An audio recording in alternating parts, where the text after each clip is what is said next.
मैं धर्म भूमि कर्म भूमि कृष्णा की जन्म भूमि विश्व में पहचान रखता हूँ। मैं मथुरा हूँ, मैं मथुरा हूँ, मैं मथुरा हूँ।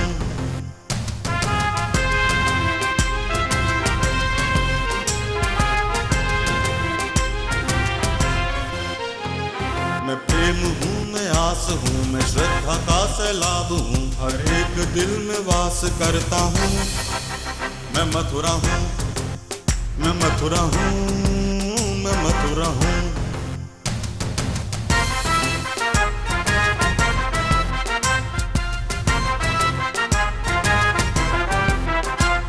हरिदास हूँ, रस खान हूँ, मैं गीता हूँ, पुराण हूँ, मैं एकता का प्रमाण रखता हूँ।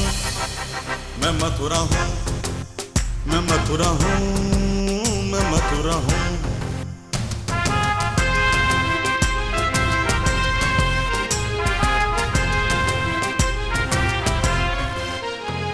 मैं न्याय हूँ, विश्वास हूँ, मैं दुखियों की आवाज हूँ, मैं कंसों का संहार करता हूँ। मैं मथुरा हूँ, मैं मथुरा हूँ, मैं मथुरा हूँ, मैं मथुरा हूँ। नमस्कार, आप देख रहे हैं नियो न्यूज़। मैं हूं अनूप शर्मा और एक बार फिर से हम हाजिर हैं हमारे एक्सक्लूसिव टॉक शो मैं मथुरा हूं के साथ। 14 वर्ष पूर्ण करने के बाद और 15वें वर्ष में प्रवेश करने के बाद नियो न्यूज़ ने एक परिकल्पना तैयार की है और इसी के तहत हम लोग लगातार अलग अलग हमारे जो मेहमान हैं जो अलग अलग क्षेत्रों से आते हैं, किसी क्षेत्र के विशेषज्ञ हैं, किसी क्षेत्र के प्रतिनिधि हैं, उन्हें आमंत्रित करते हैं और फिर उनके साथ वार्ता का क्रम आगे बढ़ाते हैं। और अभी आप देख सकते हैं कि हमारा मंच जो सजा है उस पर हमारे साथ हमारे खास मेहमान मनिंदरजीत सिंह बिट्टा साहब मौजूद हैं और उनसे हमारे जो संवाददाता साथी हैं सौरभ शर्मा वो बातचीत करेंगे। एक बहुत छोटा सा परिचय इस वार्ता की शुरुआत से पहले मैं मनिंदरजीत सिंह बिट्टा साहब का दे दूं। मनिंदरजीत सिंह बिट्टा साहब अखिल भारतीय आतंकवादी विरोध फ्रंट के जो एंटी टेररिस्ट फ्रंट है उसके चेयरमैन हैं। इससे पहले आप कांग्रेस में बहुत सक्रियता से जुड़े रहे, आज भी कांग्रेस की एक विचारधारा को पालन करता हुआ इनको माना जाता है।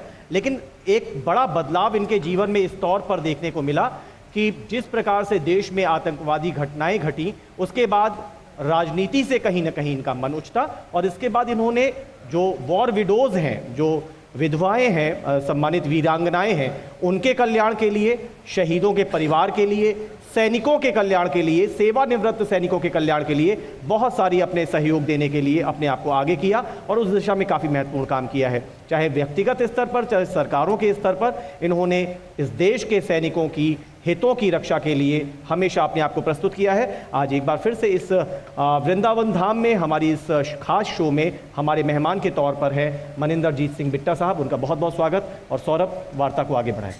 अनूप जी बहुत बहुत धन्यवाद। वैसे तो बिट्टा साहब किसी परिचय के मोहताज नहीं हैं और एंटी टेररिज्म फ्रंट के आप चेयरमैन हैं और काफ़ी ज्वलंत मुद्दों पे आपकी बेबाक राय रहती है जिसके लिए आप जाने जाते हैं।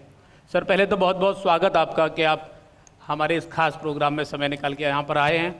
कुछ सवाल आपसे करूँगा फिर जवाब चाहूँगा। अभी हाल ही में अमरनाथ यात्रा के दौरान घटना होती है, दुखद घटना जिसमें 7 निर्दोष लोग मारे जाते हैं। उसके बाद जम्मू कश्मीर की तरफ बात करें तो जिस तरीके से सरकार और आर्मी की सक्रियता वहाँ बढ़ती जा रही है, आतंकवादियों के खिलाफ कठोरतम कार्रवाई बढ़ रही है, वहीं वहाँ के हालात भी बिगड़ रहे हैं। और तीसरी अगर हम बात करें तो चीन से हमारे रिश्ते बिल्कुल बिगड़ते जा रहे हैं। तो ये सब हिंदुस्तान किस ओर जा रहा है? क्या दोबारा विश्व गुरु ऐसे ही बन पाएगा? क्या हिंदुस्तान का विकास ऐसे ही होगा? उस तरफ आप क्या कहना चाहेंगे? मैं बिल्कुल आपको स्पष्ट कहूँगा, मैं कोई किसी राजनीतिक दल से नहीं हूँ, सोशल काम करता हूँ शहीदों के लिए, परिवारों के लिए, जैसे इन्होंने बताया। मेरा मेन मुद्दा है आतंकवाद के खिलाफ। बचपन, जवानी और अब तक जीवन बम्बों, गोलियों, अस्पतालों में उन शहीदों के परिवारों के लिए गुजर गया। कोई भी किसी भी पॉलिटिकल पार्टी का हो, उसकी सोच राष्ट्र के लिए, राष्ट्र को मजबूत करने के लिए, मातृभूमि के लिए, आतंकवाद के खिलाफ लड़ने के लिए स्पष्ट और साफ होनी चाहिए। किसी भी पार्टी का हो उसके आगे हम सिर झुकाते हैं। मैं चीज़ को बिल्कुल मानता हूं कि कश्मीर के अंदर पहले हालात ऐसे नहीं थे। चाइना में जो कुछ हो रहा है पहले ऐसा नहीं था, मैं इस चीज़ को आपके लिए बिल्कुल मानता हूँ। पहले क्या था, हमारे जवानों के सिर कट जाते थे, जैसे हेमराज हमारे मथुरा के जवान से बिहार के थे, उनके साथी सिर कट जाते थे, हम उसका जवाब नहीं देते थे। हमारी पाकिस्तान के साथ ताक चलती रहती थी, हम हंसते खेलते भी थे। हमारे कई मंत्री, पाकिस्तान के प्रधानमंत्री भी इधर आते थे, हमारे भी कई उधर जाते थे। अब ये चीज़ स्पष्ट हो चुकी है, एक गोली चलाओगे तो 100 गोली का जवाब देंगे, और वो दिया जा रहा है। इसमें कोई शक नहीं कि कश्मीर के हालात बिगड़ रहे हैं। बिगड़ने का मतलब आप किस तरीके से कह सकते हैं कि कश्मीर हमारे हाथ से जा रहा है? हमारे हाथ से कश्मीर में जा सकता है, ना जाएगा, ना जा रहा है। सवाल सबसे बड़ा ये है कि पिछले 1 महीने 15 दिन के अंदर 100 आतंकवादियों को मार दिया गया है। ये इस तरफ भी हमें देखना होगा। पत्थरबाजी होती है, हम सबको बड़ी तकलीफ होती है, मुझे होती है, सबको होती है। जब सोशल मीडिया के अंदर जवान जा रहा होता है, उसके ऊपर उसको मारा जाता है, उसके कपड़े छीन लिए जाते हैं, आपका भी सबका खून खोलता होगा। हम होते तो हम ऐसा कर देते। पर हमारी जो हिंदुस्तान की कुछ पॉलिसी, को लोकतंत्र ऐसा है कि वो ज्यादती कई जगह पे करते हमें सहनी पड़ती है। पर दूसरी तरफ गोगोई एक पत्थरबाज को जीप में बांध करके कई लोगों की जिंदगी बचा देता है, उसके लिए ह्यूमन राइट कमीशन आ जाते हैं पत्थरबाजों के लिए।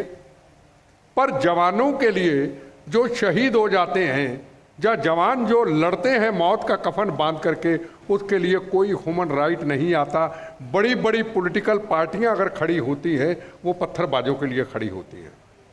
मैं बार बार सरकार से डिमांड करता हूं कि गोगोई ने एक बड़ी अच्छी एग्जाम्पल दी है, हम सबको एक उदाहरण दी है कि ऐसी जीपें बनाई जाए जहां पत्थरबाज होते हैं, चारों तरफ इनकी सुंदर सीटें बनाई जाएं, इनको बिठाया जाए, इनको बांधा जाए, जहां जहां पत्थर चलते इनको घुमाया जाए। पत्थर चले, पर पहले उस पत्थरबाज पे चले, फिर फोर्स की जीप पे चले, फिर हमारे जवान पे चले। जवान गोली खाता है, पत्थर भी खा लेगा, पर पत्थरबाज को ये पता चले कि पत्थर चलाया कैसे जाता है। आज़ाद मुल्क है। इसके लिए किसे आप दोषी मानते हैं? राजनीतिक पार्टियां हैं जो वह स्टैंड नहीं कर पा रही, या पॉलिटिकल फायदे और नुकसान के लिए वो लोग ज्यादा सोचते हैं? देखो, एक बात तो बिल्कुल स्पष्ट है, मोदी जी की किसी को कोई पॉलिसी अच्छी लगती होगी, हो सकता है मुझे कोई चीज़ें अच्छी ना लगती हो सकता है नए बिल आए हों, नोटबंदी हो, और कई ऐसी चीज़ें हो ना अच्छी लगती हों। पर नरेंद्र मोदी जी के बारे में एक बात बिल्कुल स्पष्ट कहूँगा, आतंकवाद के खिलाफ, राष्ट्र की मजबूती के लिए,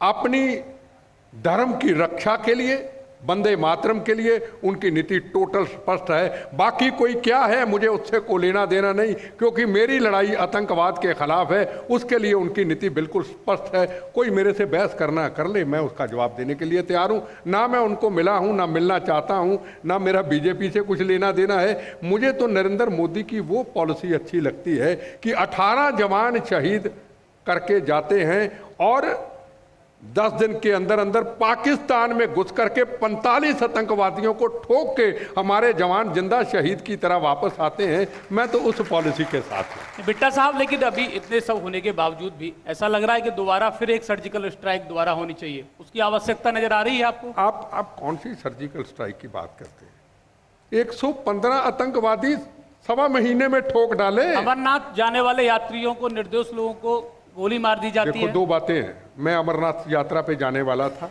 मेरे वो धार्मिक गुरु, धार्मिक दोस्त सामने बैठे हैं जो 13 साल से 14 साल से बालाजी मेहंदीपुर इनके साथ जाता हूँ। सब ज्योतिर्लिंगों पे मेरे साथ धार्मिक यात्रा पे जाते हैं, हमारा कार्यक्रम बना हुआ था। मैं अभी बद्रीनाथ केदारनाथ भी होके आया, 4 धाम पूरे किए, 1 ज्योतिर्लिंग रह गया, 11 पूरे कर लिए। अब मेरी एक अमरनाथ यात्रा, मेरी तमन्ना थी कि मैं वहाँ भी जाऊँ, ज़िंदगी का कल को क्या पता। तो मेरे भाई साहब ने बनाया तो मैं जाने के लिए तैयार था, भगवान बुला रहा था, मैं समझा। मैंने एक बात रखी कि अगर प्लेन एयरपोर्ट पे उतरेगा, वहाँ से हेलीकॉप्टर पे चढ़ेंगे और हेलीकॉप्टर पास उतरेगा तो चले चलेंगे। अगर बाई रोड जाना पड़ा तो मुझे सोचना पड़ेगा क्यों, मेरी Z+ सिक्योरिटी है, मैं जहाँ भी जाऊँगा मैसेज सब जगह पे जाता है, और कश्मीर के अंदर मैसेज जाएगा तो पाकिस्तान में भी मैसेज जाएगा, और बड़ा अच्छा हथियार है। जब मेरे ऊपर हमला करेंगे तो मेरे जवान पब्लिक का भी नुकसान होगा। तो मैंने सुरक्षा हालातों को देखते हुए अपने, डरा नहीं हूं मैं, डरने की बात नहीं है, पर सुरक्षा देखी कि मेरे साथ कितनी जिंदगियां जा चुकी हैं, कितनी जिंदगियां उजड़ जाएंगी, मैंने कैंसिल कर दिया। सवाल सबसे बड़ा ये है, तो हाल ही में जो घटना हुई है बिट्टा साहब, शाम को गाड़ी जाती नहीं और वो बस कैसे चली गई, मैं वही, कैसे परमिशन दी गई? हाँ, मैं वही, आप जो आपने बड़े अच्छे सवाल किए, ये बहुत बड़े प्रश्न है। हम, आपने पहले कहा अमरनाथ यात्रियों पे हमला हो गया, बिल्कुल हमला हुआ, ये बिल्कुल एक हमारे लिए एक बहुत दुख की घटना है, पर किसने उनको जाने दिया? वहां की सुरक्षा फोर्सेज ने बस वाले को या यात्रियों को क्यों नहीं समझाया? आप श्रीनगर नहीं रुकोगे, आज टाइम पे वापस आओगे, आप रास्ते में खरीदा खरादी नहीं करोगे, ये रास्ता बड़ा अजीब है, यहाँ को कहीं भी हादसा हो सकता है। ये वहाँ की सुरक्षा व्यवस्था की कमी है। और वो कमियां क्यों होती हैं? राजीव गांधी के ऊपर अटैक हुआ, मैंने 1 महीना पहले राजीव गांधी की कोठी 10 जनपद पे कह दिया अपने दोस्तों को कि राजीव गांधी जिंदा नहीं बचेगा। कारण सुरक्षा तहस नहस हो चुकी थी, एसपीजी हट चुकी थी, राजीव गांधी की शहादत होगी 1 महीने बाद। क्या कोई इंक्वायरी हुई? नहीं। उसके बाद 92 के अंदर मेरे ऊपर तीसरा बम ब्लास्ट हुआ दिल्ली रायसीना रोड के अंदर। 1 दिन पहले सुरक्षा हटी, मेरे साथ 25-30 लोग शहीद हो गए। क्या उसकी कोई सुरक्षा की जांच हुई? नहीं हुई। उसके बाद पंजाब के चीफ मिनिस्टर बम्बों से शहीद हो गए, कोई जांच हुई? नहीं हुई। उसके बाद जब पिछले सालों में इलेक्शन थी मेंबर पार्लियामेंट की, नरेंद्र मोदी जी पटना में जाते हैं, दुहाई देती है उनकी पॉलिटिकल पार्टी, एसपीजी लगाओ, एसपीजी लगाओ। और मैंने नरेंद्र मोदी जी को 5 दिन पहले चिट्ठी लिखी कि नरेंद्र मोदी जी आप जिंदा नहीं रहोगे, जो टीवी के अंदर आपकी सुरक्षा का मैं सिस्टम देख रहा हूं टोटल क्लैप्स है, क्योंकि आप टेररिस्टों की हिट लिस्ट में हैं, आप टेररिस्टों को खुला चैलेंज करते हैं, आप गुजरात पुलिस के बगैर कहीं मत जाइए। वही होता है। 5 दिन बाद मेरी चिट्ठी मिलती है, पहुंच जाती, टूर पे होते हैं, पटना जाते, ये नहीं कहा पटना पे हमला होगा, पटना जाते उन पे ब्लास्ट हो जाता है। क्या कोई जांच हुई? जब आज तक इतने बड़े बड़े हादसों में किसी की जांच ही नहीं हुई, किसी अधिकारी को सजा ही नहीं मिली, कोई जेल में ही नहीं गया, तो सब लोग ऐसे जगाड़ से ही चलाते रहेंगे, चलते रहो, आते रहो और लोगों की जिंदगियां जाती रहेंगी। ये वहाँ की सुरक्षा फोर्सेस, जो भी जम्मू कश्मीर की प्रशासन है, उनकी जिम्मेदारी थी कि आपको इतने बजे चले, इतने बजे वापस लौटना है, और आपको सुरक्षा नियमों का क्या क्या पालन करना है। ये नहीं कि यात्रियों को भिजवा दिया मरने के लिए और प्रशासन तमाशा देख रहा है। प्रशासन का फर्ज है, जो यात्री जाते हैं उनको किस तरीके से हमें समझाना है कि आप जोश में जाइए, भगवान के चरणों में जाइए और जिंदा वापस आइए, और आपको सुरक्षा के ये नियमों का पालन करना है। अगर कोई समझाएगा नहीं तो हर व्यक्ति को थोड़ा इस चीज का पता है कि क्या होगा क्या नहीं। बेटा साहब, अभी एक सोशल मीडिया पे कल एक आर्मी के जवान ने वीडियो वायरल किया है, उनका कहना है कि जब हिंदुस्तान पाकिस्तान से हार जाता है तो जो प्रशंसक है वो टीवी फोड़ देते हैं, लेकिन जब जवान मरता है तो कोई टीवी नहीं फोड़ता। देखो, जो मेरी जिंदगी का एक्सपीरियंस है इतने सालों से,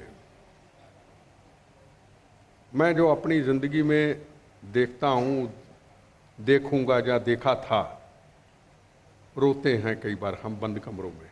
अब जाके थोड़ी सी हमें एक ताकत, एक शक्ति मिली है। नहीं तो अभी अपने दोस्त से, मैं भाई साहब से कह रहा था कि कुछ समय पहले हम रोया करते थे, क्या हम अपने मुल्क को, अपनी मातृभूमि को बचा पाएंगे?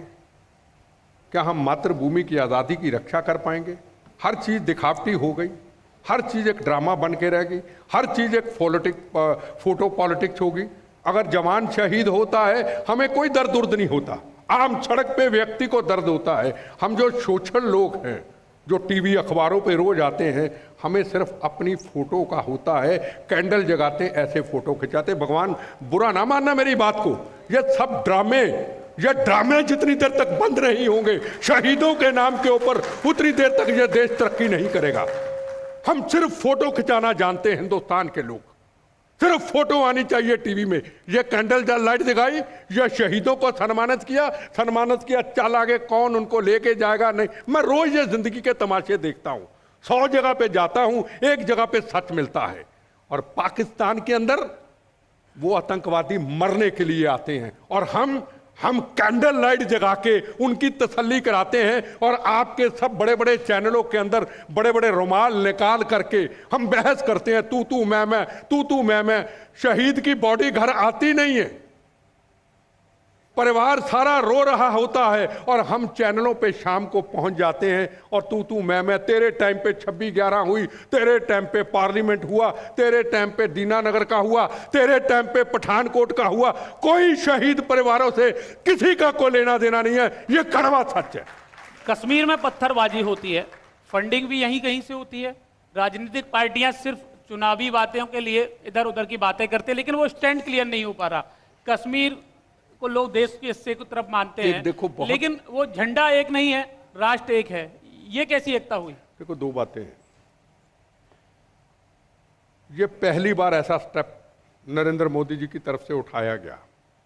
जलानी, यातिन मलिक पहले आते थे, ये बुलेट प्रूफ गाड़ियां दिल्ली में मिलती थी, 5 स्टार होटल में सरकारें ठहराती थी, हैदराबाद हाउस में सरकारें ठहराती थी, होम मिनिस्टर रेड कारपेट पे इन आतंकवादियों के नेताओं का स्वागत करते थे।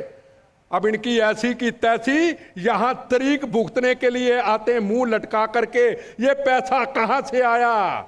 ISI ने भेजा, पाकिस्तान ने भेजा, विदेशों में कितना पैसा भेजा, पहले और आज का ये फर्क है।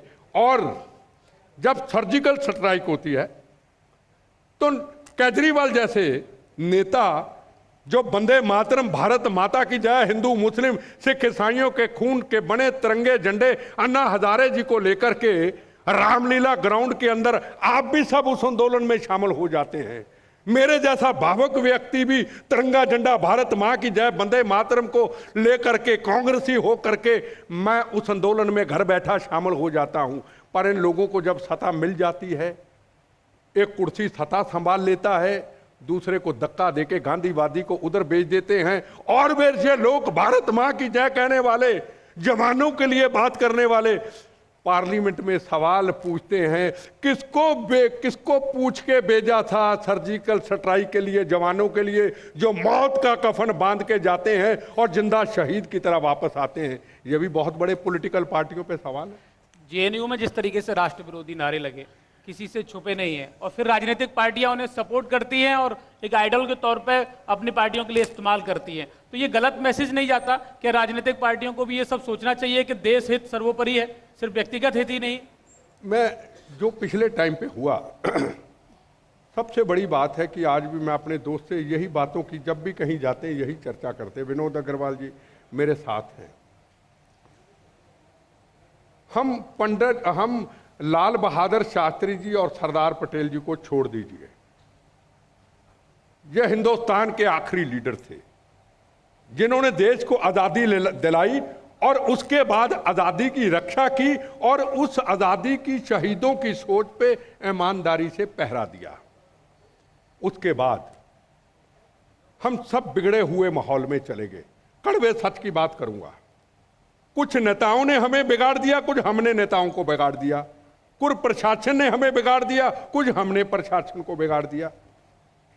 हम इतने साल से 25, 30, 40 साल से बिगड़े हुए माहौल पे चल रहे थे। हम चल रहे थे ये मुल्क जगाड़ पे है, इधर जोड़ कर देंगे, देख लेंगे, हो जाएगा, हो गया, हो ही गया, करना कुछ भी नहीं।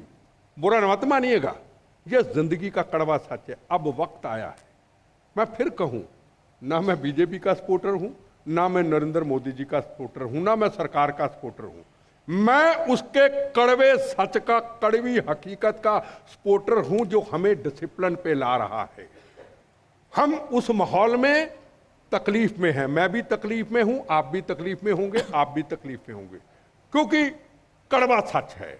पर आने वाली जो नई जनरेशन है, छोटे बच्चे हैं, जो नया भारत मिलने जा रहा है, जो नया डिसिप्लिन आने वाला है, वो कहीं ना कहीं हम अपनी मातृभूमि को मजबूत करेगा।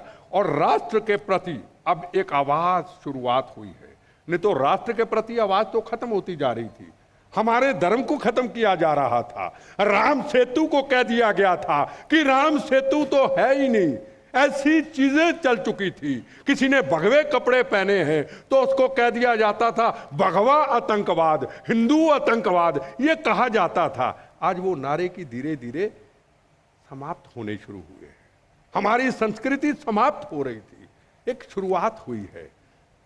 अगर लोगों का सहयोग रहा इस मातृभूमि के लिए तो जरूर आने वाले वक्त के अंदर इस राष्ट्र को मजबूती मिलेगी। सौरभ, बेटा अभी साहब, आपके दूसरी पास चीज सवाल को- और होंगे, सवाल अभी आपके पास और बचे हैं। एक छोटा सा ब्रेक ले लेते हैं। आपके पास सवालों का अभी और दम है, ये सिलसिला जारी रखेंगे। बिट्टा साहब, कुछ सवाल अभी और आपकी तरफ आएंगे। एक छोटे से ब्रेक का वक्त हो रहा है। चर्चा जारी है, बहुत अच्छे विषय और बहुत अच्छे उनके जवाब परस्पर सामने आ रहे हैं इस चर्चा में, जिसमें सौरभ बात कर रहे हैं मनिंदरजीत सिंह बिट्टा साहब के साथ। आप देखते रहिए, मैं मथुरा हूँ, जारी रहेगी ये चर्चा। मैं मथुरा हूँ, मैं मथुरा हूँ, मैं मथुरा हूँ, मैं मथुरा हूँ, मैं मथुरा हूँ, मैं मथुरा हूँ। दर्शकों, एक बार फिर से आप सभी का स्वागत है हमारे इस एक्सक्लूसिव टॉक शो मैं मथुरा हूँ में। हम इस समय मौजूद हैं श्रीधाम वृंदावन में, योगीराज भगवान श्री कृष्ण की लीला स्थली वृंदावन।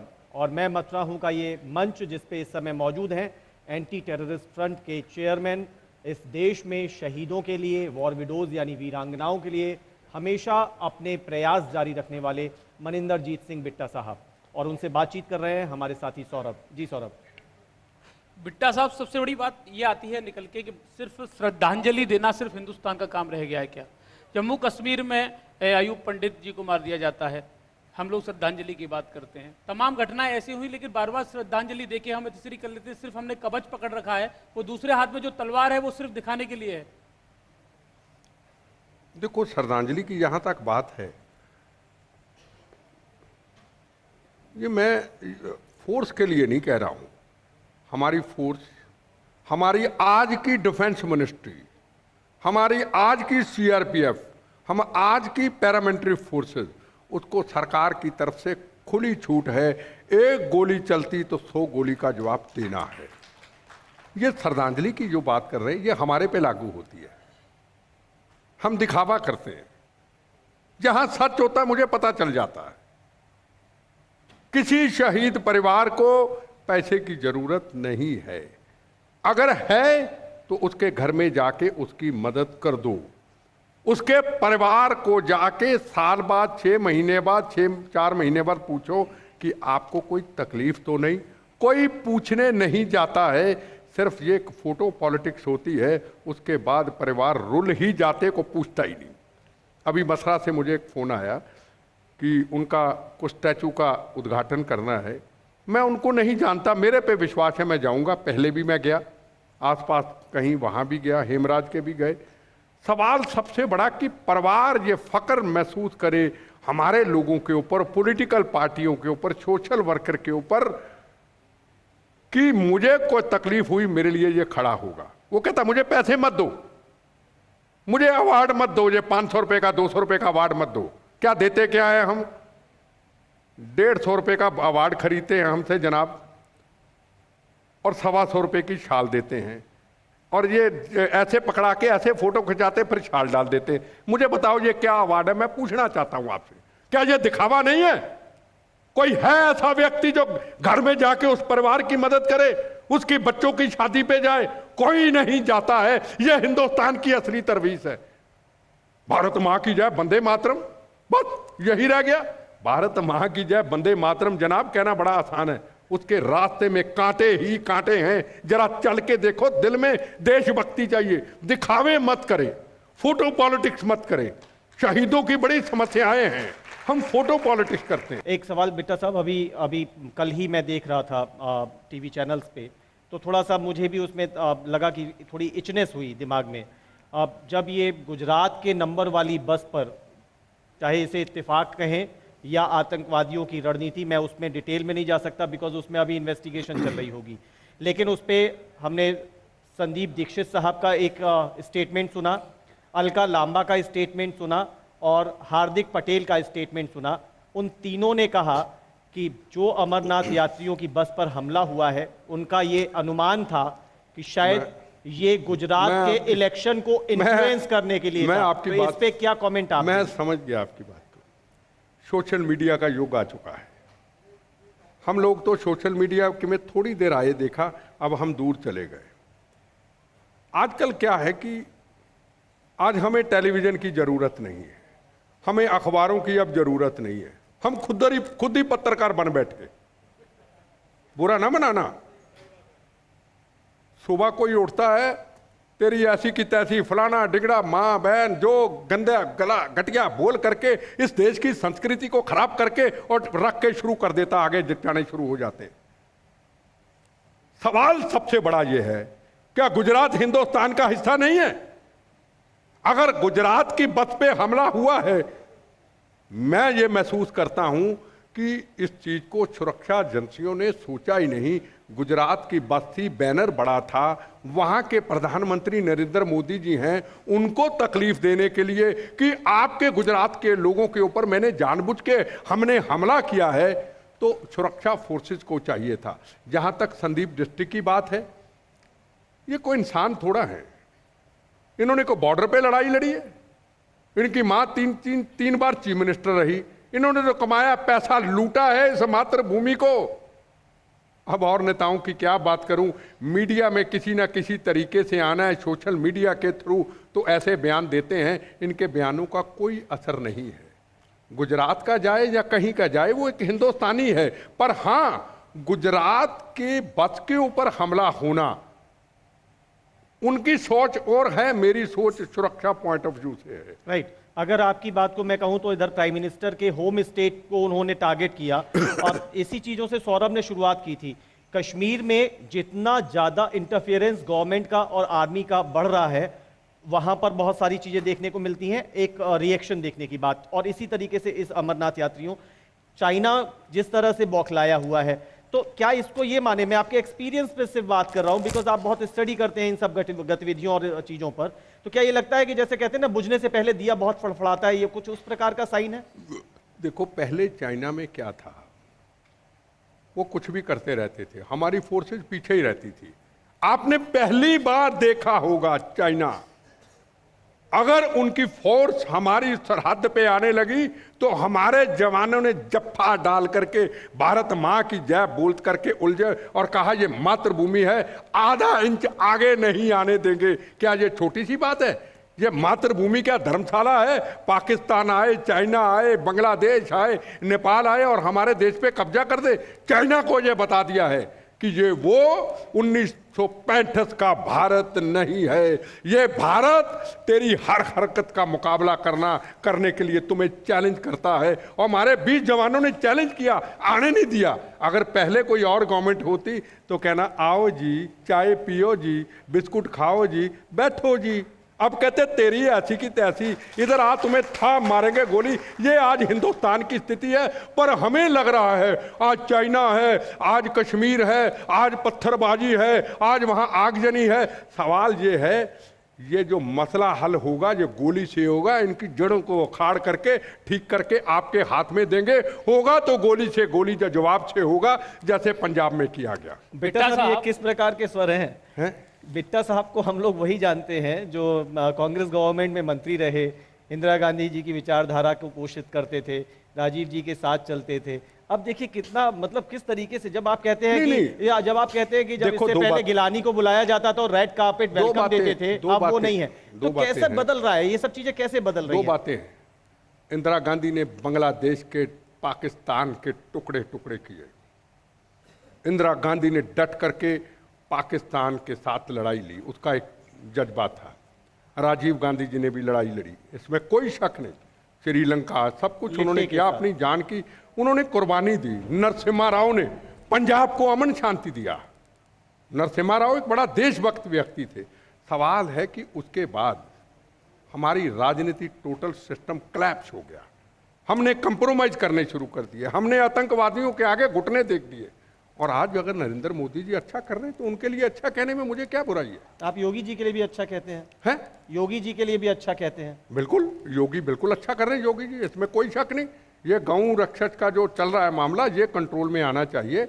हर आदमी उठ करके पब्लिसिटी लेने के लिए ऐसा करता है, ऐसा नहीं करना चाहिए। उसकी सरकार को अच्छी तरह चलने देना चाहिए, लोगों को सहयोग करना चाहिए। अरे कहाँ मायावती, कहाँ समाजवादी पार्टी, कहाँ योगी जी, कितना जमीन आसमान का अंतर है। अगर जिस दिन यूपी, मैं नहीं सोचता था कि कभी यूपी ठीक होगा, यहाँ कम से कम पंजाब की तरह 10 साल गवर्नर रूल चाहिए था, यहाँ पॉलिटिकल गुंडों को ठीक करने के लिए। अच्छे लोग, पॉलिटिशियन अलग, जो राजनीतिक गुंडे थे, जो पॉलिटिकल टेररिज्म फैलाते थे, सत्ता और कुर्सी के ताकत में, उनके लिए डंडे की जरूरत थी। लेकिन साहब क्राइम का ग्राफ बहुत तेजी से बढ़ गया है। क्राइम का ग्राफ यूपी में बहुत तेजी से बढ़ देखो, गया है। मैं एक बात कहूं, आदमी स्पष्ट और सही होना चाहिए, उसकी विचारधारा राष्ट्र देश होनी चाहिए, गलत कंप्रोमाइज ना करे।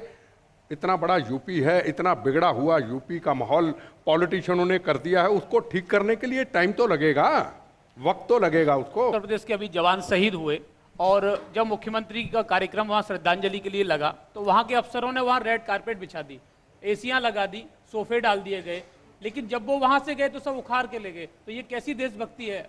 वो योगी जी ने तो नहीं कहा था ऐसा करो, योगी जी ने उसका इतराज किया। कल को मैं कहीं भी जाऊं, ऐसा स्वागत नहीं होना चाहिए।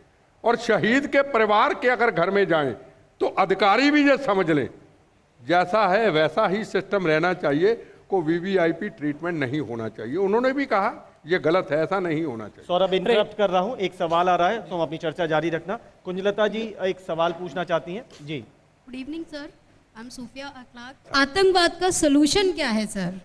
सारी पॉलिटिकल पार्टियां पंजाब की तरह, जैसे पंजाब में 15 साल टेररिज्म रहा, 36,000 बेगुनाहों के खून हुए, हजारों बहनों के सुहाग उजड़ गए, हजारों बच्चे यतीम हुए। आतंकवाद समाप्त कब हुआ? जब Congress, BJP, CPM, CPI, RSS, Akali Dal का कुछ हिस्सा जब कहा कि हमें कुर्सी नहीं चाहिए, सत्ता नहीं चाहिए, पैसा नहीं चाहिए, हमें पंजाब हिंदुस्तान से टूटने नहीं चाहिए, पंजाब में खालिस्तान नहीं बनना चाहिए, हमें पंजाब हिंदुस्तान से जोड़े रखना है, हम सब एक हैं, आतंकवाद के खिलाफ मिलकर लड़ेंगे। 1 साल में आतंकवाद को समाप्त किया अकेले कांग्रेस पार्टी ने, हमने नहीं किया है। RSS, BJP, Akali Dal, CPM, CPI. सवाल सबसे बड़ा ये है, अकेले मोदी जी कैसे करेंगे बताइए? बेटा साहब कैसे करेंगे? हाँ बोले। कश्मीर भी भारत का हिस्सा है। हाँ, बुरहान वानी जैसे लोग, आतंकवादी जो गोलियां चलाते हैं, वहाँ वो हीरो बन जाते हैं, उनकी बरसी बनाई जाती है, पॉलिटिकल लोग वहाँ पर जाते हैं, हिंदुस्तान देखता रहता है। अभी कांग्रेस के एक लीडर ने कहा कि बुरहान वानी अगर जिंदा होता, मैं जफ्फी डालता, मैं पुल बना के पाकिस्तान जाता, बात कराता। ये आपने देखा होगा। आपको पता होगा कि बुरहान वानी ने हमारे कितने जवानों को शहीद किया, फौज के जर्नलों को, फौज के जवानों को, आम नागरिकों को बहुत शहीद किया। मैं वही आपको कहना चाहूँगा कि हमें कश्मीर के अंदर और सख्ती करनी चाहिए। हो सके तो महबूबा मुफ्ती की सरकार को गिरा देना चाहिए, नाता तोड़ लेना चाहिए, वहाँ गवर्नर रूल लगा देना चाहिए और 370 धारा समाप्त कर देनी चाहिए। यह बीजेपी का नारा था कि हम कभी आएंगे 370 धारा समाप्त करेंगे। तो आज बीजेपी के नेताओं से भी पूछना चाहता हूं, आप उस बात का देश की जनता को जवाब दो। 370 धारा को तोड़ो, आप फुल मेजॉरिटी में हैं, क्यों नहीं आप तोड़ते? ये उनको करना चाहिए। और सबसे पहले जो मेरी प्रॉपर्टी पंजाब के अंदर कहीं भी होगी, मैं बेच करके सबसे पहले कश्मीर में प्रॉपर्टी मैं खरीदूंगा, मैं पंजाब की तरह रह करके वहां उनके खिलाफ लड़ूंगा। बेटा साहब, ये पुराना थोड़ा घुन सा लग गया है राजनीति में। 1993 में जब यूथ कांग्रेस के अध्यक्ष थे, तब दफ्तर पर हमला होता है और उसी व्यक्ति को जब फांसी की सजा सुनाई जाती है तो फिर वो उम्र कैद में बदल दिया जाता है। आपने काफी विरोध भी किया। मैं अफजल को फांसी चढ़वाई, उन परिवारों से मिलकर के संघर्ष किया और कई ऐसे केस थे फांसी के फंदे तक पहुंचाया, पर मैं अपने केस में हार गया। मैं कई बार कहता हूं मैं बम्बो गोलियों का मारा हुआ नहीं हूं, बम गोलियां जब जब मेरे ऊपर चले जब मुझे फूलों की तरह लगते थे, क्योंकि ये मेरी मातृभूमि के लिए लड़ाई थी, मेरी देश के लिए लड़ाई थी। मैं हारा हूं तो पॉलिटिकल टेररिज्म से हारा हूं, राजनीतिक आतंकवाद से हारा हूं।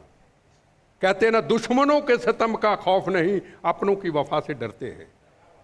ये शीला डिस्ट्रिक्ट जिसका अभी बेटे की बात कर रहे थे, इसने फाइल को 8 साल 10 साल दबा के रखा।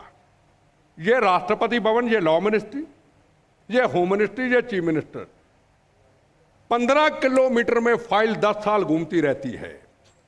और जब दिल्ली में इलेक्शन आती है, इनका सिख वोट टूटने लगता है। अफजल को फांसी होती तो इनका मुस्लिम वोट टूटता है। पार्लियामेंट के हमला करने वाले को फांसी होती तो इनका मुस्लिम वोट टूटता है, रोक देते हैं फाइल को। हमने फांसी चढ़वाई परिवारों के साथ मिलकर के, अब्दुल कलाम जी को मेडल लौटाए और कहा परिवारों के साथ मिलकर के फांसी हो जाएगी, मेडल वापस दे देना। फांसी नहीं होती है तो नेशनल न्यूज म्यूजियम में लगा देना।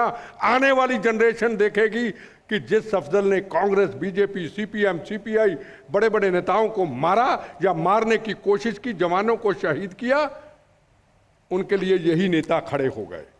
और जब मेरा केस आया, केस किसने लड़ा? कपिल सिब्बल ने केस लड़ा। मेरे ऊपर हमला करने वाले, हमला कहां हुआ? यूथ कांग्रेस के दफ्तर में। एक कांग्रेस का दफ्तर बड़ा, एक यूथ कांग्रेस का दफ्तर, वहां हमला हुआ। कपिल सिब्बल क्या बनता है? हिंदुस्तान का मिनिस्टर। फिर फांसी का फैसला दोबारा आता है। कौन केस लड़ता है? के तुलसी वकील। उसको क्या मिलता है? फांसी के फंदे से बचाने के बाद राज्यसभा की टिकट कांग्रेस दे देती है। फिर आ जाते केजरीवाल साहब, पंजाब में चुनाव आना होता है। ये देशभक्त, वंदे मातरम, भारत मां की जय बोलने वाले झूठे मक्कार, आप लोगों को बेवकूफ बनाने वाले ये लोग, सिख वोट मिलेगा। अफजल की उसके बुल्लर को छुड़वा करके अमृतसर जेल में भेज देते, जहां का मैं रहने वाला हूं। वहां की सरकार कहती है अब इसने कर दिया, इससे ऊपर करेंगे। वो जेल से उसको एयर कंडीशन कमरे हॉस्पिटल में ले आते हैं और अभी 4 बार पैरोल पे जा चुका है आतंकवादी, बेगुनाहों का कत्लेआम करने वाला। कौन से आतंकवाद को समाप्त करने की बात करते हैं? यह जिंदगी की हकीकत और सच्चाई है। हम इसलिए कहते हैं हम बम्बो गोलियों से हरने वाले नहीं है, मौत तो जेब में डाल के रखते हैं हम। तक आप कांग्रेस की विचारधारा से जुड़ रहे थे और अभी भी आप बताते हैं कि कांग्रेस की विचारधारा से जुड़े हुए हैं। कांग्रेस आपके साथ परछाई के तौर पर चलती है, लेकिन जब उस समय आपके साथ कांग्रेस ने स्टैंड नहीं किया, आपके साथ खड़ा नहीं रहा कांग्रेस, तो अब आप बीजेपी की तरफ, नरेंद्र मोदी की तरफ, क्या वही झुकाव माना जाए? यही आप में सवालों में, आप में या पब्लिक के को लोग समझेंगे कि अगर मैं नरेंद्र मोदी की पॉलिसी की तारीफ करता हूं, ये हमारी सोच है। इस सोच से हमें अलग निकलना होगा। यही जो चीजें पूछ रहे, मुझे थोड़ा पता था आप मेरे से ये सवाल पूछेंगे। मेरे दोस्त सामने बैठे, उनसे सवाल पूछिए कि लोग ये कहेंगे यार ये तो बीजेपी की बात करता है। कौन सी बीजेपी, कौन सी कांग्रेस? सबसे पहले राष्ट्र, सबसे पहले मातृभूमि, वंदे मातरम। अगर मेरी वंदे मातरम, मातृभूमि जिसके लिए मैंने जीवन दिया, जिसलिए जवान शहादत देते, अगर उसकी रक्षा करने के लिए एक आदमी 56 इंच की छाती के ऊपर ये प्रश्न चिन्ह उठाते हैं, ठोक करके आतंकवादियों का जवाब देता है, मेरा मसला पूरा होता है। आप कहें मुझे बीजेपी, आप कहें मुझे आरएसएस, कहते रहिए, मुझे इस चीज का फर्क नहीं पड़ता। मेरे लिए सबसे पहले मातृभूमि वंदे मातरम है और कुछ नहीं है। बिट्टा साहब, अभी आपको सुना मैंने बहुत देर से, कभी आप इस पार, कभी उस पार, कभी इस धार, कभी उस धार। आप कह रहे थे कि मोदी जी को समय दिया जाना चाहिए और योगी जी अच्छा कार्य कर रहे हैं। दूसरी ओर आप कह रहे थे कि जम्मू कश्मीर में महबूबा की सरकार को गिरा दिया जाना चाहिए, समर्थन वापस ले लिया जाना चाहिए और 370 धारा को हटा दिया जाना चाहिए। तो कुछ समझ नहीं आ रहा क्या है ये आपकी, देखो, आपकी पूछने के सवाल आपके हैं, आप मेरे से पूछ सकते हैं। जो मेरे विचार आपको अच्छे लगे नहीं लगे, जो मेरे अंदर से विचार, अगर 370 धारा के लिए मोदी जी सही है या गलत है ये बता दीजिए। 370 के सवाल प्रश्न पर तो आप उन पर हमलावर हैं। मैं पॉलिटिशियन भाई साहब नहीं हूं, ना इधर ना उधर। इधर उधर चलने वाला होता तो हिंदुस्तान का defence minister, home minister, Punjab का जनाब चीफ मिनिस्टर होता। मेरे लिए छोटी चीज है, मैं बोनस की जिंदगी जीता हूं, आज नहीं तो कल मरना है। सवाल ये सुरक्षा क्यों लेकर चलते हैं? अब मेरी बात का पूछा तो जवाब तो ले, मैं भागूंगा नहीं, 2 घंटे लगे जवाब दूंगा आपका, जितने मर्जी सवाल पूछिए। 370 धारा पे प्रश्न चिन्ह मैंने लगाया, ठीक है ना। और आतंक पत्थरबाजों के ऊपर भी कानून बने। मैंने कहा जो चीज गलत है मैंने गलत कह रही, जो लड़ाई लड़ी जा रही है उसको मैं कैसे कह रहा हूं लड़ाई नहीं लड़ी जा रही। इधर उधर की तो मैंने बात भाई साहब की नहीं कोई भी। मैंने तो जो मेरे मन के विचार से कर दिया। अगर मेरे से कोई शपथ लेवानी है मैं वो भी खा लेता हूं, जो मेरे मन में साफ था वो मैंने। परस्पर विरोधाभासी लगी कि आपने कहा कि एक और तो समय दिया जाना चाहिए, दूसरी ओर आपने कहा कि सरकार को हटा देना चाहिए, समर्थन वापस ले लेना चाहिए और 370 धारा को इसमें हटा कोई देना। हर्ज नहीं है। अगर मेरे अपने विचार हैं, मैं को बीजेपी या नरेंद्र मोदी जी की नौकरी थोड़ा करता हूं जनाब। मेरे विचार हैं कि आपने आतंकवाद को अगर पूरा तरीके से समाप्त करना, हो सकता है सरकार की मजबूरियां होंगी, सरकार को महबूबा मुफ्ती के साथ मिलके कुछ लाभ नहीं है, पर हो सकता है अंदर के हालात सुरक्षा पॉइंट ऑफ व्यू से ये आईबी जानती है, राव जानती है, सरकार जानती है, उसमें मैं नहीं गहराई में पढ़ना चाहता। पर अगर वहां को गवर्नर रूल लगा करके, केपीएस गिल तो आज नहीं रहे, ऐसा को जवाज आदमी लेकर के वहां गवर्नर लगा दिया जाए, हो सकता है हालात और अच्छे हों। मैं कोई आपने मेरे से सवाल पूछे, मैं कोई नौकरी थोड़ा किसी की कर रहा हूं। जो गलत है गलत है, जो सही है वो सही कह दिया। एक छोटे से ब्रेक का वक्त हो रहा है, चर्चा जारी है। बहुत अच्छे विषय और बहुत अच्छे उनके जवाब परस्पर सामने आ रहे हैं इस चर्चा में, जिसमें सौरभ बात कर रहे हैं मनिंदरजीत सिंह बिट्टा साहब के साथ। आप देखते रहिए, मैं मथुरा हूँ, जारी रहेगी ये चर्चा। मैं मथुरा हूँ, मैं मथुरा हूँ, मैं मथुरा हूँ, मैं मथुरा हूँ, मैं मथुरा हूँ, मैं मथुरा हूँ। दर्शकों, एक बार फिर से आप सभी का स्वागत है हमारे इस एक्सक्लूसिव टॉक शो मैं मथुरा हूँ में।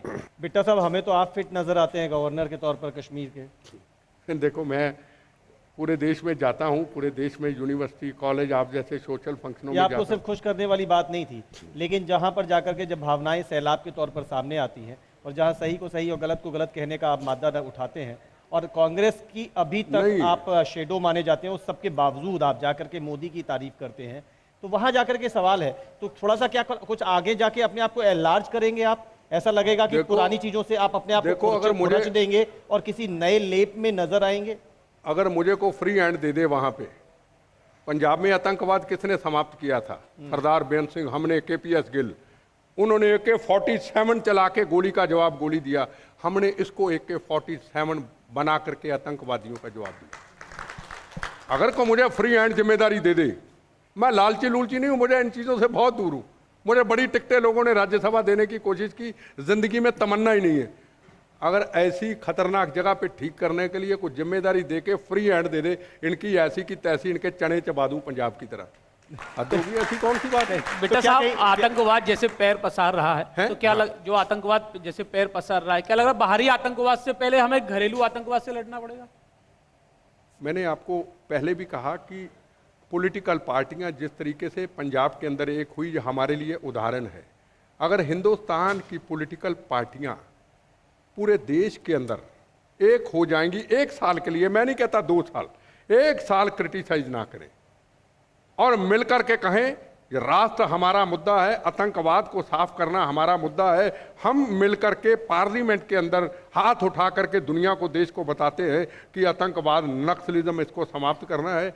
आप देखना, 1 साल तो दूर की बात, 6 महीने के अंदर आतंकवाद जड़ से समाप्त हो जाएगा। पॉलिटिकल पार्टियों को पहल करनी होगी, सारी पॉलिटिकल पार्टियों को, पंजाब की तरह। आपने कहा कि मैं सोशल मीडिया से दूर हो गया, कुछ दिन जुड़ा फिर दूर हो गया, लेकिन ISIS जैसे संगठन सोशल मीडिया में सक्रिय हैं और हिंदुस्तान के वो युवा उनकी तरफ बढ़ रहे हैं जो पढ़े लिखे हैं, इंजीनियर हैं, लेकिन बेरोजगार हैं।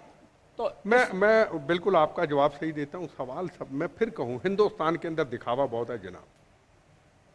कोई अगर अच्छा काम करने वाला है दिल से, किसी को पता ही नहीं, लगा हुआ है अपने तरीके से, कोई सपोर्ट ही नहीं है उसको। मंत्री है तो मंत्री जी अपने मजे में लगे हुए हैं। ये लोगों को ढूंढना होगा हिंदुस्तान में। ये नहीं कहता कि सारे लोग खराब हैं। यहाँ कितने लोग होंगे जो दिल के अंदर देश प्रति जज्बा होगा, उनको निकालना होगा, उनको निकाल करके उनको सपोर्ट करना होगा सरकारों की तरफ से। आपको हम क्या सपोर्ट दे सकते हैं, आपकी हम क्या मदद ले सकते हैं, आपको क्या मदद दे सकते हैं, सरकारें उनको सपोर्ट करें। सोशल मीडिया के लिए लोग लाएं। सरकारों की पॉलिसी सेंटर हो, स्टेट हो, पॉलिसी वो कहते हैं हम ही अकेले लड़ेंगे, किसी को लड़ने के लिए तैयार करने की किसी की पॉलिसी नहीं है, वो पॉलिसी सरकारों को बनानी पड़ेगी। बिट्टा साहब, ऑल ओवर अगर हम बात करें तो इस चीज का सबका निष्कर्ष क्या है? क्या सिर्फ ऐसे ही बातें होती रहेंगी? वही सवाल मेरी बहन ने पूछा था कि इसका हल क्या है। ये सवाल बड़ा ऐसा आपने पूछा जिसका प्रश्न का जवाब देना बड़ा मेरे लिए एकदम मुश्किल है कि ये ऐसे नहीं ऐसे ठीक हो जाएगा। हर आदमी की सोच, नेचर में फ़र्क होता है। इंदिरा गांधी की सोच बहुत बड़ी थी, दोबारा इंदिरा गांधी नहीं आई। नरसिम्हा राव जी ने कश्मीर और टेररिज्म को समाप्त किया, उनके बाद कोई नहीं आया। अब नरेंद्र मोदी जी आए हैं। अब नरेंद्र मोदी जी जिस तरीके से आए, उनको सहयोग क्या दूसरी पॉलिटिकल पार्टियां देंगी? अगर वो जितनी कोशिश हो सकती है वो कर रहे हैं, वो करेंगे। पर जिस दिन सारी पॉलिटिकल पार्टियां राजनीतिक एक दूसरे पे इल्ज़ाम लाने की बजाय एक मंच पे खड़ी हो जाएंगी तो जरूर ठीक होगा। अब एक सवाल लालू प्रसाद यादव जी का सवाल है, प्रॉपर्टी का सवाल आ गया। अब पॉलिटिशियन किस तरफ जा चुका है? करोड़ों अरबों की प्रॉपर्टी बना रहा है। राष्ट्र के लिए कौन काम करेगा? एक यूपी में शुरुआत हुई है, पंजाब में अभी कैप्टन अमरिंदर सिंह है। आप सुनते थे कि रोज नार्को टेररिज्म चलता था, ड्रग्स चलती थी। जब से कैप्टन अमरिंदर सिंह आया है पंजाब में, आपने किसी में न्यूज़ नहीं सुनी होगी कि वहाँ नार्को टेररिज्म या ड्रग टेररिज्म रहा है। समाप्त किया, अभी हो रहा है। फोर्सेस को जैसे योगी जी ने खुले हाथ दिया, अमरिंदर सिंह ने फोर्सेस को खुले हाथ दिया, पॉलिटिकल दखलंदाजी खत्म की। हमें पॉलिटिशियनों को एक अपनी सोच को बदलना होगा। हमें मुद्दा होना चाहिए राष्ट्र। वो मुद्दे वो वक्त चले गए। हम मंत्री बन गए, जिंदगी का एंजॉय। हमने एक्चुअली पिछले टाइम पे मिनिस्टरों ने जिंदगी का एंजॉय किया, ये हिंदुस्तान को धर्मशाला समझ लिया। आज वो पॉलिटिक्स बदल रही है।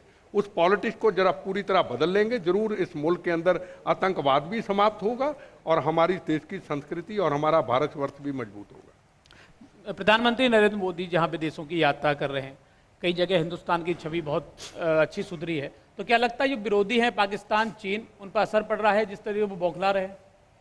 देखो, कहाँ, मैं नहीं कहता भारतवर्ष का नाम दुनिया में नहीं था, भारतवर्ष का नाम दुनिया में था, है और रहेगा। आज पाकिस्तान और चाइना अपने आप को अकेला महसूस कर रहे हैं। आज ट्रंप, हिंदुस्तान के प्रधानमंत्री, जिसको वहां जाने का वीजा ही नहीं था, हिंदुस्तान का प्रधानमंत्री उस वक्त जब चीफ मिनिस्टर था, अमेरिका में जा ही नहीं सकते थे। आज ट्रंप बराक ओबामा बाहर लेने आ रहा है, आज इजराइल में जा रहे हैं। आज पाकिस्तान के जो लोग हैं, पाकिस्तान के प्रधानमंत्री, पाकिस्तान की पॉलिटिकल पार्टियों को कहते रहे बुज़दिल कायर हो गए, पाकिस्तान का तो नक्शे में नाम ही खत्म होता जा रहा है। हम कहते हैं प्रधानमंत्री विदेशों में, पॉलिटिकल पार्टियां कहते हैं यात्रा कर रहे हैं। यात्रा करके एक माहौल बना रहे हैं कि हिंदुस्तान एक ऐसा मुल्क है जिस मुल्क के अंदर एक शक्ति और एक ताकत है, उससे चाइना और पाकिस्तान बुखला चुके हैं। यह सबसे बड़ा कारण। एक सवाल अभी है और आप बैठे अभी इंतजार करें। सर, ये जो पॉलिटिकल चक्रव्यूह है, इसका क्या सलूशन है? इसके लिए आप क्या कहना चाहेंगे जनता से कि ये जो पॉलिटिकल चक्रव्यूह है, इससे निकलना कैसे? सर, एक तरीके से देखा जाए तो ये सवाल नहीं है, बल्कि एक तरह से पीड़ा है, एक नागरिक की, मैं वही एक देशवासी की पीड़ा है। ये जो पीड़ा इनके अंदर है, वही पीड़ा हमारे अंदर है और देशभक्तों के अंदर वो पीड़ा है। बार बार उसी सवाल को पूछना, कहीं ना कहीं उनका फिर वही बात आया। बार बार उसी सवाल को पूछना कि हम आएंगे, बोल के चले जाएंगे, हम भाषण देंगे, चले जाएंगे, आम सब जगह पे होता है, पर रिजल्ट क्या निकलता है? वो आपका पॉइंट ऑफ व्यू जानना चाहती है। रिजल्ट तो कोई नहीं निकलता। बहन जी, जितनी देर तक हम राजनीतिक लोग अपने आप को सुधारेंगे नहीं, ठीक नहीं करेंगे कि हम राजनीति में क्यों आए हैं, हमारा राजनीति में मकसद क्या है, उतनी देर तक कुछ ठीक होने वाला नहीं है। हम पॉलिटिशियनों को पहल करनी होगी। हमें याद है वो बचपन का दिन, पंडित जवाहरलाल नेहरू के टाइम पे। कौन सा टाइम? छोटे थे, 7 साल की उम्र से हमने जलियांवाला बाग के अंदर अपने ग्रैंडफादर के सामने शपथ ली थी, हिंदू, मुस्लिम, सिख, ईसाइयों की खून से लथपथ धरती पे आज़ादी लेके दी, आज़ादी की रक्षा करेंगे। तिरंगे झंडे की रक्षा करते हुए पहला ब्लास्ट हुआ। और जब बचपन के अंदर हम सुबह नारे लगाते थे तिरंगे झंडे लेकर के, वो नारे होते थे, भारत माँ के 4 सिपाही, हिंदू, मुस्लिम, सिख, ईसाई, भारत एक धर्म अनेक। आज भी नारे हृदय में है। हम अपने आप को बदला नहीं है। आज देश की राजनीति बदली है, उसको फिर पुरानी राजनीति की तरफ लेके आएंगे, राष्ट्र के लिए लेके आएंगे तो जरूर भारत ठीक होगा। अगर आप ये कहें हम बोलते रहे, पॉलिटिशियन बदले ना, दिखावे करते रहे, फोटो पॉलिटिक्स करते रहे, शहीदों के नाम पे राजनीति करते रहे, कुछ होने वाला नहीं। मैं यहाँ पर बस आपसे चाहूँगा कि आप यहीं स्थान पे रहें। मेरा शायद आपसे जो आपका सवाल था, मैं यही कह सकता हूँ कि हमारे पास शायद सबसे बड़ा हथियार लोकतंत्र में अगर सबसे बड़ी जो खूबसूरती मानी जाती है वो हमारे वोट का है। यहाँ एक ऐसा पॉलिटिशियन मतलब इनकी जो आत्मा है, इनका जो मूल है कैरेक्टर, वो पॉलिटिशियन का ही है। लेकिन एक व्यक्ति जो कांग्रेस के तौर पर पहचाना जाता हो, वो भारतीय जनता पार्टी की सरकार के प्रधानमंत्री की अगर तारीफ करता है तो ये स्वाभाविक है कि जो अच्छे कामों की तारीफ के तौर पर मतदाता अपने वोट का यूटिलाइज कर ले, तो शायद हम जो आप बार बार डिमांड कर रही हैं, ये पीड़ित होकर जो डिमांड करती है कि बदलाव कैसे आएगा, तो हम लोग धीरे धीरे चलना शुरू कर देंगे। तो वी थिंक हमको शायद वी शुड यूज बिल्कुल परफेक्टली यूटिलाइज करना चाहिए अपने वोट का। बहुत बहुत धन्यवाद आपके सवाल का, बहुत बहुत धन्यवाद। एक छोटा सा सवाल, अब बस सवाल क्या, आपसे तो थोड़ा सा चोहलबाजी करने में भी डर सा लगता है, क्योंकि आप चिंगाड़ के बोलते हो, इतने सारे शेडो लेके घूमते हो, तो ऐसा लगता है कहीं ऐसा ना हो कि बिट्टा साहब का कुछ मुझ पे कोई हमला हो जाए। और आपकी पूरी बॉडी लैंग्वेज भी ऐसी है साहब, कुछ मजा उसमें ज्यादा इस तरीके से आप बात करते हैं तो लगता है कहीं हमलावर उधर ही ना हो जाए। बड़ी टफ पर्सनैलिटी में नजर, बात ऐसी बड़ी टफ पर्सनैलिटी नजर आती है। लेकिन एक सवाल है, मैं वो कह रहा हूँ कि मजाक में ही कह रहा हूँ, इसलिए डरते हुए। लेकिन ये एक चर्चा, हम लोग तो कयास लगाते हैं, मीडिया का अंदाजा लगाने का मन होता है। इतनी देर से आपको सुन रहा हूँ, आप लगातार अच्छे कामों की वजह से ही सही, लेकिन बहुत कुछ बोल रहे हैं। क्या कहीं कुछ आपस में कम्युनिकेशन होना शुरू हो गया है मोदी जी और आपके बीच में? देखो, मैं बार बार नहीं, आप उनका प्रभावित है सवाल का। जो मैं बोला हूं हर व्यक्ति सोचता होगा, मैं वही इनको कह चुका। अब देखना मेरी बोनस की बची हुई जिंदगी के अंदर, मैं जिस दिन राजनीति में आऊंगा और जिस दिन मैं चुनाव लड़ूंगा, देखो जहां तो मुझे कोई आतंकवादियों के लड़ने के लिए कोई जिम्मेदारी दे दे, जहां गोली खाना चलाना आता हो तो मैं जाऊंगा। अगर मुझे कोई कहे इलेक्शन लड़ो और मंत्री बनो, जिस दिन मैं बनूंगा उस दिन ये वो बिट्टा नहीं रहेगा, उस दिन ये बिट्टा जो है झूठा बिट्टा होगा। उस दिन मैं अपने आपके साथ, समाज के साथ धोखा करूंगा। मुझे एक चीज याद रहती सुबह उठ करके, नंबर 1 भारत माँ, जिसके लिए हमने मरना है, जिसके लिए हम जीते हैं। नंबर 2 भगवान के चरणों में जाते हैं तो आज भी अगर बालाजी मेहंदीपुर से आया हूं, मुझे 14 साल हो गए, मैं आपको ये नहीं बताऊंगा मैं क्यों जाता हूं, पर गया राष्ट्र के लिए था। एक राष्ट्र के लिए बहुत बड़ी मुसीबत आ रही थी, हमारी देश की संस्कृति टूटने वाली थी। मैं मातृभूमि के लिए वहां गया, पर यह सोच के नहीं लिया गया कि इसलिए जा रहा हूं। आरती हो रही थी, मेरी आंखों में आंसू थे। मेरे दोस्त से पूछ लीजिए, मेरा दोस्त कहता तू रो रहा है, मैं कहा नहीं।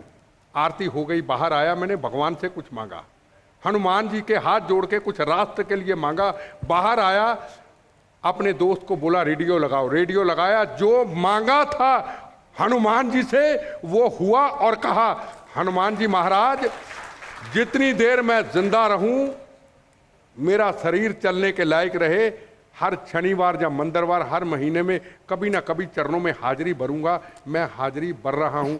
मुझे कुर्सी सत्ता का क्या लालच, मौत को जेब में लाके चलता हूं, आज नहीं तो कल जाना है। मैं हमेशा ही सोचता हूं जिसकी दोस्ती मौत से हो, उससे मोदी जी सत्ता से, कुर्सी से क्या लेना देना। अगर वो राष्ट्र के लिए कुछ काम करता है, मैं कहता हूं, तो मेरे ऊपर आप कहते हैं यार ये बीजेपी की, ये अच्छी बातें नहीं, दिल को दुखाने वाली विचार आपके बहुत अच्छे हैं। आप कह सकते हैं हक है, पर दिल को दुखाने वाली बात है। मैं भगवान की, कृष्ण जी महाराज की धरती पे वृंदावन आता हूं, 2-3 महीने में उसकी कसम खा के कहता हूं, मैं नहीं, उनको ना मिला, ना मुझे मिलने की इच्छा। मेरी इच्छा पूरी हो रही, मैं उनके साथ, बस उनका प्रचार है। 2 शब्द गजेंद्र शर्मा जी कहना चाहते हैं आप। MS बिट्टा साहब। बिट्टा साहब, आंखों में आंसू आ गए आपकी इन बातों को, इन जज्बातों को सुनकर। और मैं कृष्ण भगवान से और ईश्वर से प्रार्थना करता हूं कि जो जज्बात आपके अंदर हैं वो हर भारतीय के दिल में उतर जाए, और जैसे आप हैं वही हर भारतीय कहने लगे, तो निश्चित तौर पर ये पूरा हिंदुस्तान स्वर्ग बन जाए। धन्यवाद। ये लड़ने का तो कोई मतलब ही नहीं है। धन्यवाद। मैं जानता हूं कि आपके रग रग में पूरा हिंदुस्तान का जो जज्बा भरा हुआ है वो हर व्यक्ति, हर हिंदुस्तान के अंदर आना चाहिए। बहुत बहुत धन्यवाद मैं गजेंद्र एक जी, मिनट, बहुत बहुत एक धन्यवाद मिनट, बिट्टा जी। मेरे से कोई सवाल पूछता है, कई बार चैनलों पे बहस होती है आतंकवाद के मुद्दे पे कि हमारे मुस्लिम भाई आ जाते हैं कि सिख भाई आ जाते हैं। मैं कहा यार आप इनके लिए आतंकवादियों के लिए खड़े क्यों होते हो? मेरे से मेरा धर्म पूछ, मेरा धर्म क्या है पूछ तो सही। मैं कहता हूं मेरा धर्म भारत मां, मेरी जात वंदे मातरम, जन्म लिया भारत मां में। जब मैं जाऊं बम्बो गोलियों से दोबारा भगवान के कृष्ण जी महाराज की धरती पे, कहता हूं कभी जाऊं मन से इतनी आवाज निकाल देना, वंदे मातरम, भारत माता की जय करता हुआ तेरे चरणों में। तेरे कौन सा हिंदू, कौन सा सिख, कौन सा मुसलमान, कौन सा ईसाई, हम धर्मों मजहबों जातों में हिंदुस्तान को बांट दिया। मैं आज हिंदुस्तान में जाता हूं, मुझे आप कभी नहीं कहेंगे सिख, सिख बाद में कहेंगे, पर आप मुझे ये कहेंगे भारतीय, हिंदुस्तानी। तो हर व्यक्ति, हर पॉलिटिशियन अपनी पहचान ये क्यों बनाने की कोशिश नहीं करता? केपीएस गिल चले गए, वो कहते थे मैं पहले इंडियन हूं फिर मैं सिख हूं। हम कोशिश तो करें। ये मेरी बहन ने सवाल पूछे, इनकी सवालों का यही जवाब है, मैं भारतीय हूं, मैं भारत हूं। आपके अंदर शक्ति, ताकत देखो बोलने की कैसे आती है। ये कहते हैं ना मैं चलाता हूं, चलाता नहीं हूं, मेरे भारत, भारत के लिए मेरा खून खौलता है। मेरे शरीर के आधे हिस्से में जनाब रॉडे हैं, मुझे पकड़ के चढ़ाते, पकड़ के उठाते हैं। मुझे बम्बो गोलियों का असर नहीं होता, पर ये राजनीतिक लोगों की जब गिरावट देखता हूं फिर मुझे पीड़ा होती है। बम गोलियां तो मेरे पे असर ही नहीं करते। वंदे मातरम। बहुत बहुत धन्यवाद बिट्टा साहब, बहुत बहुत धन्यवाद सबका, बहुत बहुत शुक्रिया। तो इस प्रकार आपने देखा हमारे साथ हमारे इस एक्सक्लूसिव टॉक शो में हमारे गेस्ट के तौर पर मौजूद थे MS बिट्टा। जो बातें यहाँ इस मंच से हुई वो साफ तौर पर आपने सुनी, साफ तौर पर आपने समझी। देश के हालात में बहुत पॉजिटिविटी से भरे हुए हैं मनिंदरजीत सिंह बिट्टा। देश में एक खास कालखंड को वो बहुत संक्रमित मानते हैं और उनका मानना है कि शायद उस दौरान इस देश में वो कुछ हुआ जिसने देश की जड़ों को कमजोर किया और देश विरोधी ताकतों को मजबूत किया। लेकिन आज आशाओं से भरे हुए हैं, उम्मीदों से भरे हुए हैं। उनका ये मानना है कि अब ये देश जवाब देना सीख गया है। लीलाधारी भगवान श्री कृष्ण की इस लीला स्थली से, इस मंच से आज बार बार भारत माता की जय और वंदे मातरम जैसे घोष देखने को मिले। वो सिर्फ इसी वजह से क्योंकि इस मंच को सुशोभित कर रहे थे मनिंदरजीत सिंह बिट्टा। हमारी वार्ताओं का क्रम जारी रहेगा, हमारे चर्चाओं का क्रम जारी रहेगा और विषयों पर और मेहमानों के साथ हम फिर करेंगे बातचीत। आप देखते रहिए हमारा एक्सक्लूसिव टॉक शो मैं मथुरा हूँ। नमस्कार।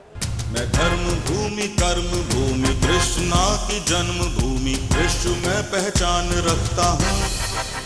मैं मथुरा हूँ, मैं मथुरा हूँ, मैं मथुरा हूँ।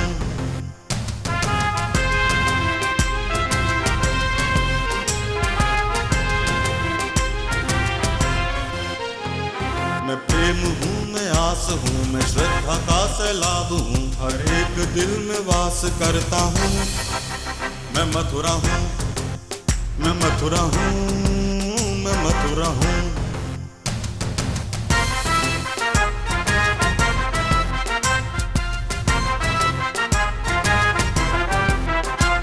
हरिदास हूँ, रस खान हूँ, मैं गीता हूँ, पुराण हूँ, मैं एकता का प्रमाण रखता हूँ। मैं मथुरा हूँ, मैं मथुरा हूँ, मैं मथुरा हूँ।